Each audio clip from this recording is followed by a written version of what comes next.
We all know Journey to the West, right? It's this epic adventure with gods, demons, and amazing fights. But what if I told you the whole dangerous trip to India wasn't really a journey outward at all, but a journey inward? That's exactly what we're going to unpack today. So let me start by asking you this. In this story, which one are you? You might feel like Sun Wukong one day, Bajie the next, or maybe you're all of them at once. Because these characters, they're way closer to home than you think. And that brings us to the big idea. The 5 travelers aren't just some random team thrown together. They're an allegory for the 5 essential parts of one single person on a quest for something more. In other words, this story is about you. Okay, so to get started on any big journey, any major goal, you need a solid foundation. You've got to have strength and you've got to have determination. And in our story, that foundation is represented by the 2 quietest, but maybe the most important members of the group. Let's start with, well, the transportation. The white dragon horse isn't just a way to get from point A to point B.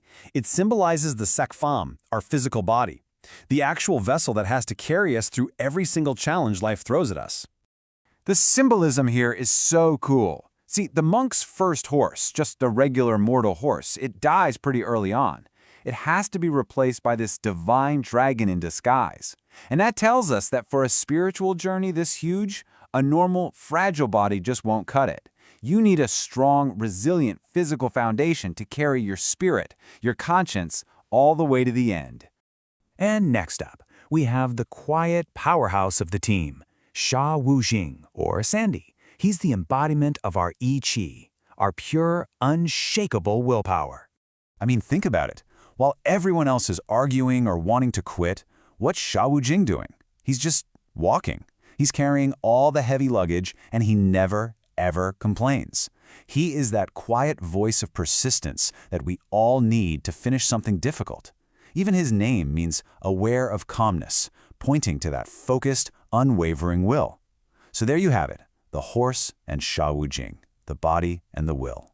That's our foundation. All right, with the foundation set, now we get to the real drama.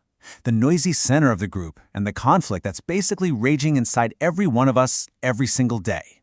The constant, epic battle between our rational mind and our basic instincts. I mean, look at this. It's the perfect showdown.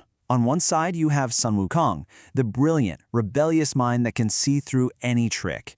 And on the other side, Bajie, the part of us that just wants more food, more sleep, more everything. Even their weapons tell the story. Wukong has a staff for smashing through problems, while Bajie has a rake for gathering and pulling more stuff toward himself. Sun Wukong is the perfect stand-in for the human mind, our Li-Chi. It is incredibly powerful. It's brilliant, it's creative, but, if you let it run wild, it's also arrogant, chaotic, and thinks it knows everything. Sound familiar? His whole great sage equal to heaven thing, that is the ego of the intellect, 100%. His special eyes can spot a demon in disguise, just like our rational mind can cut through lies.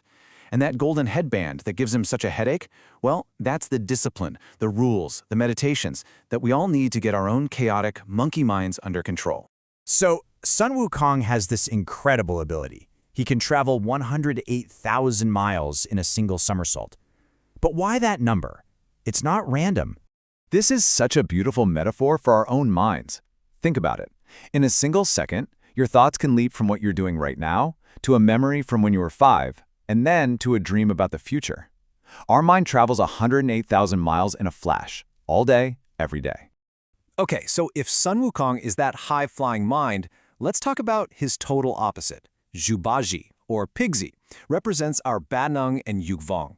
He's our earthly instincts and desires, the part of us that's always hungry, always tired, and always looking for the easy way out.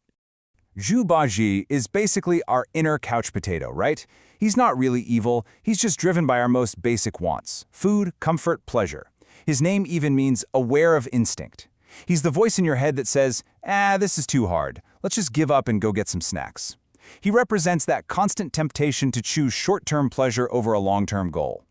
So, we've got the body, the will, the mind, and the instincts. That's a pretty chaotic crew. Who's supposed to be in charge of this whole mess? Who is the leader that holds it all together? Well, that's the role of the master himself. Tang Sanzang is the captain of this ship. He is our Liang Tree, our conscience, our heart, and our emotions. He represents our capacity for compassion and our moral compass. He is the entire reason the journey exists in the first place. But, and this is the brilliant part, the heart is often blind, isn't it? Tang Sanzang is always getting fooled by demons pretending to be innocent people because his compassion is so strong it overrides his logic. He is the perfect picture of our own emotional struggle, caught between the rational warnings from our mind and the tempting whispers of our desires. His flaws are exactly what make him the most human of them all. So you see, when you put all these pieces together, the journey to the West isn't about crossing actual mountains and rivers. It's about navigating the crazy, complicated landscape of your own self. Let's just break it down step by step. First, your conscience, your heart, decides on a noble goal. Then your body gives you the strength, and your will gives you the endurance to keep going. But along the way, your instincts will try to pull you off the path with temptation, while your mind has to fight off all the illusions and obstacles. To succeed, all 5 of these parts have to learn to work together, led by that conscience. There's this incredible ancient saying that just nails this whole idea. The universe is my mind is the universe.